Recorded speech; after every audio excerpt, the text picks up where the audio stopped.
parler du territoire agricole. La thématique du territoire agricole va se diviser en 3 grands thèmes. D'abord, nous allons aborder le territoire agricole québécois. Ensuite, nous allons parler des enjeux territoriaux et nous allons terminer avec les enjeux planétaires.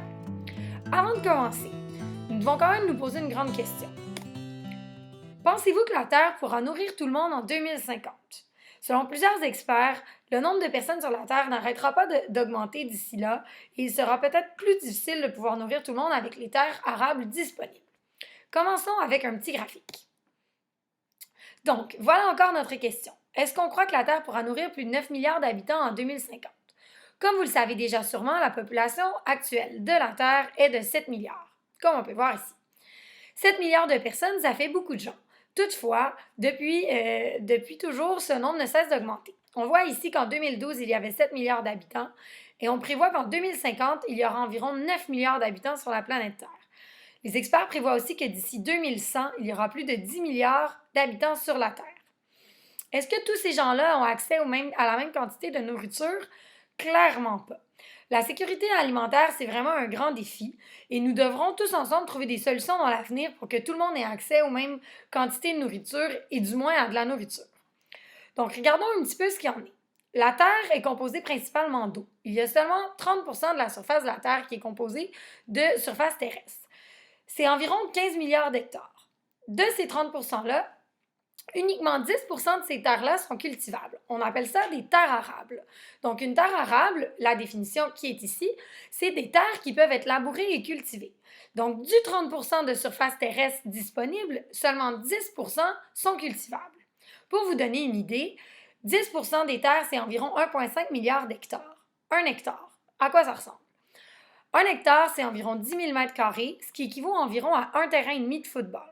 Donc, on a 1,5 milliard de fois un terrain et demi de football. Maintenant, par personne, combien de terres disponibles avons-nous?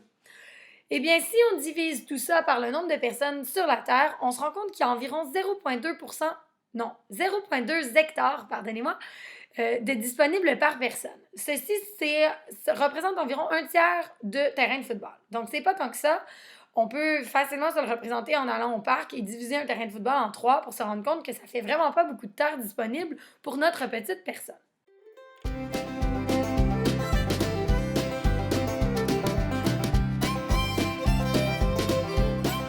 Est-ce que nous allons pouvoir produire assez de nourriture pour toutes ces personnes en 2050?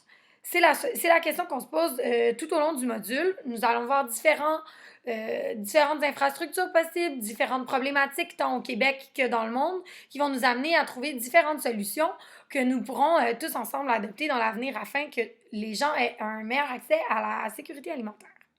Maintenant, j'espère que vous avez des solutions parce que c'est tout un défi.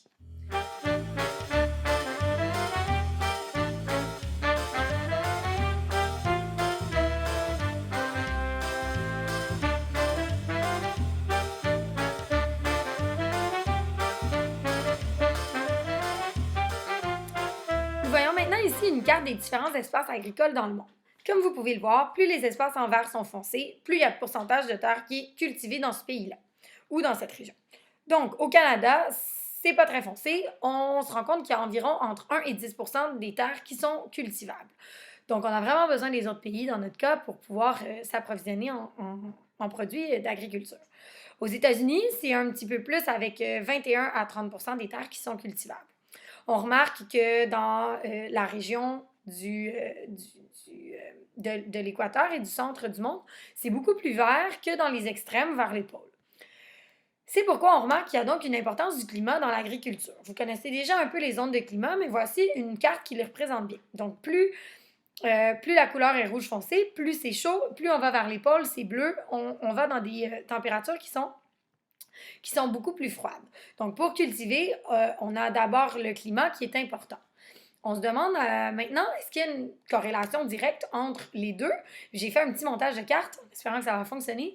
Donc, voilà, on voit les espaces de climat et nous voyons apparaître les différentes zones agricoles. Donc, oui, on remarque en effet que plus la zone est située dans un espace où il fait chaud, plus c'est facile de cultiver. Donc, c'était tout pour le cours d'aujourd'hui. Nous allons faire la suite dans la prochaine capsule. J'espère que vous avez apprécié la première capsule d'enseignement inversé. Afin d'entrer en classe, je vous demanderai de bien retenir le nom de mon chat, de la photo que vous avez vue au milieu du vidéo. Donc, c'est bien important d'avoir le nom de mon chat pour que vous puissiez rentrer en classe au prochain cours. Donc, au plaisir de vous voir en classe. Passez une belle journée!